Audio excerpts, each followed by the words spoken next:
উপস্থিত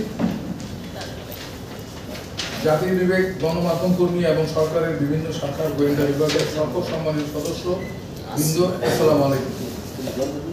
আমি বিশ্বাস করি মহান সৃষ্টিকর্তার কৃপায় আপনারা সকলে ভালো আছেন। আপনাদের সকলের সুদৃষ্টি আকর্ষণ করছি। আমি মোহাম্মদ মেহেদী হাসান গুড্ডু। আমি মোহাম্মদপুর ইকবাল রোডে বসবাস করি। ভিকটিম ইঞ্জিনিয়ার হাসান রহমান আমার শ্যালক। ইঞ্জিনিয়ার হাসান রহমান একজন সুশিক্ষিত বাংলাদেশের সচেতন নাগরিক। সে দীর্ঘদিন বাংলাদেশ জাতীয়বাদী বিএনপি অঙ্গ সংগঠন যুবদলের রাজনীতির সাথে জড়িত। ইঞ্জিনিয়ার হাসান রহমান 32 নম্বর ওয়ার্ড যুবদলের সাবেক সদস্য সচিব এবং জুলাই আন্দোলনে গুলিবিদ্ধ আহত সৈনিক। অত্যন্ত দুঃখের সাথে জানাচ্ছি, বিগত 7 মে দিবাগত রাত আনুমানিক 12 ঘটিকার প্রশাসন থেকে তাকে তুলে নিয়ে যায়। পরবর্তীতে জানতে পারি গোয়েন্দা তথ্যের ভিত্তিতে প্রশাসন তাকে তুলে নিয়ে যাওয়া হয়েছে এবং ভোর রাতে হাসান রহমানকে নিয়ে প্রশাসনের সদস্যবৃন্দ আমার বাসায় হানা দেয় এবং বাসায় এসে তল্লাশি চালিয়ে আমার ঘরে রাখা নগদ 63,000 টাকা এবং সংসারে ব্যবহৃত দা, ব্যবহৃত চাপাতি। পরের দিন নবপুর থানা থেকে জানতে পারি থানাতে তার বিরুদ্ধে 3টি মামলা হয়। এই 3টি মামলা দিয়ে তাকে জেল হাজতে প্রেরণ করা হয়। কিন্তু অত্যন্ত দুঃখের বিষয়, আমার শ্যালক ইঞ্জিনিয়ার হাসান রহমানের উপর যে অভিযোগ আনা হয়েছে সেই সকল অভিযোগের সাথে বিন্দু পরিমাণ জড়িত তিনি না। মহল্লাতে হাসান রহমানকে সকলে চিনে এবং জানে। মহল্লাতে ইঞ্জিনিয়ার হাসান কোনো প্রকার অবনৈতিক কার্যক্রম সাথে জড়িত নয়।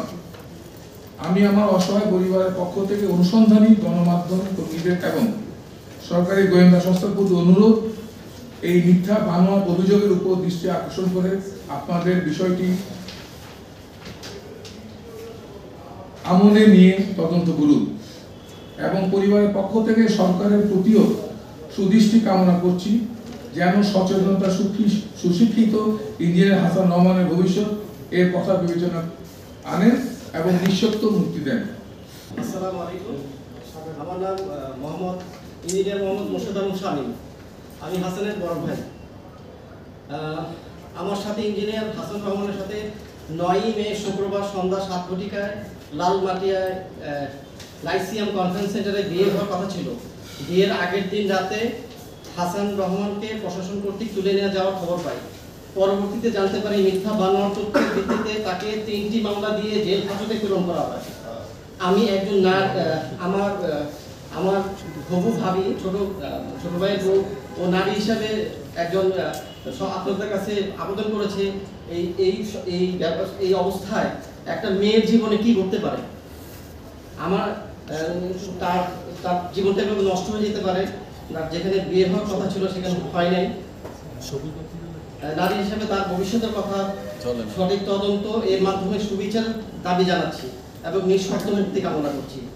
আমি মিথ্যা অভিযোগে উপযুক্ত ইঞ্জিনিয়ার হাসান রহমানের বড় বোন।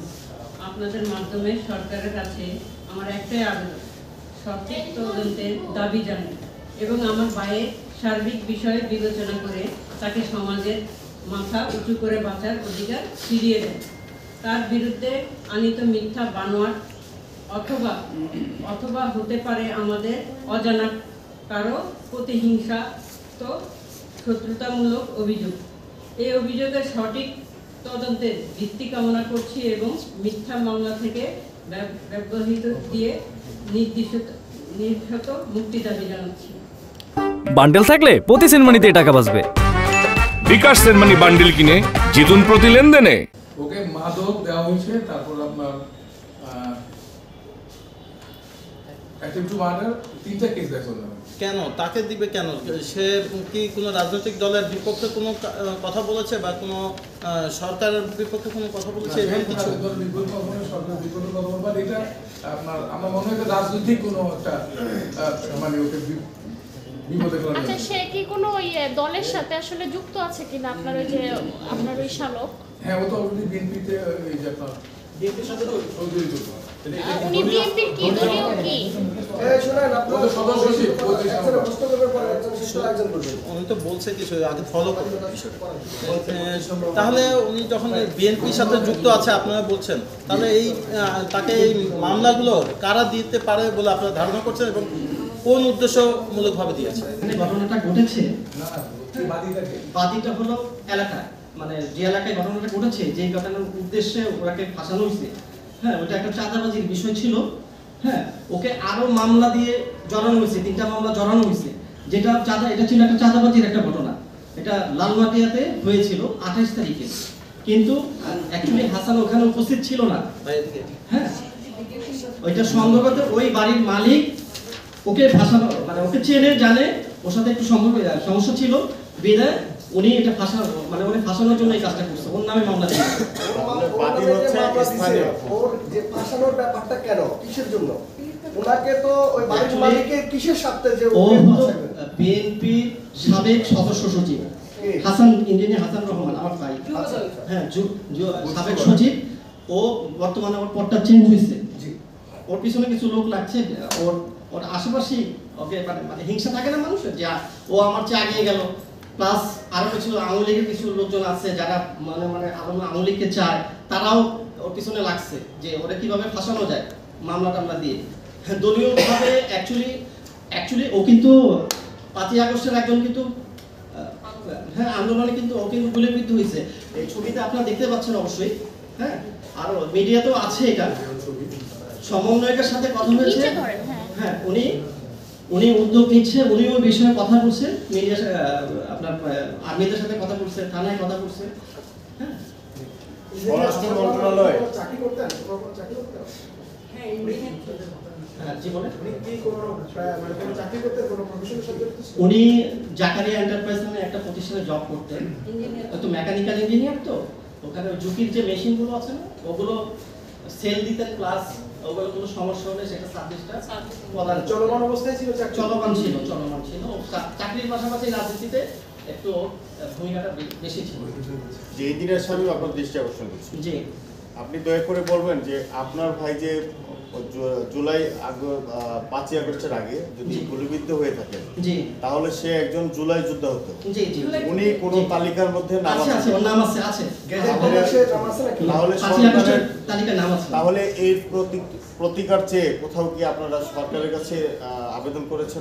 এখনো আমরা সমন্বয়কের সাথে কথা বলেছি, এখনো আবেদন করা হয়নি।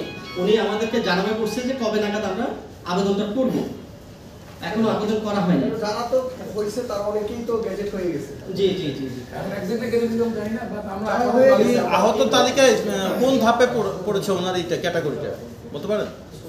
না, এটা এক্স্যাক্টলি আমরা বলতে পারবো না। লিস্টের মধ্যে নাম আছে এতটুকু জানি। আমরা ওনার সাথে আবার দেখা করব, এই বিষয়ে কথা বলবো, যে আমরা সরকারের কাছে একটা আবেদন করব। 9 তারিখ বিয়ে, 8 তারিখ ওকে ধরে নেওয়া হয়েছে। আমরা সরকারের কাছে, আপনাদের কাছে, মিডিয়ার কাছে জানাচ্ছি, আমরা এটাকে সুস্থ তদন্ত চাই, বিচার চাচ্ছি আমরা।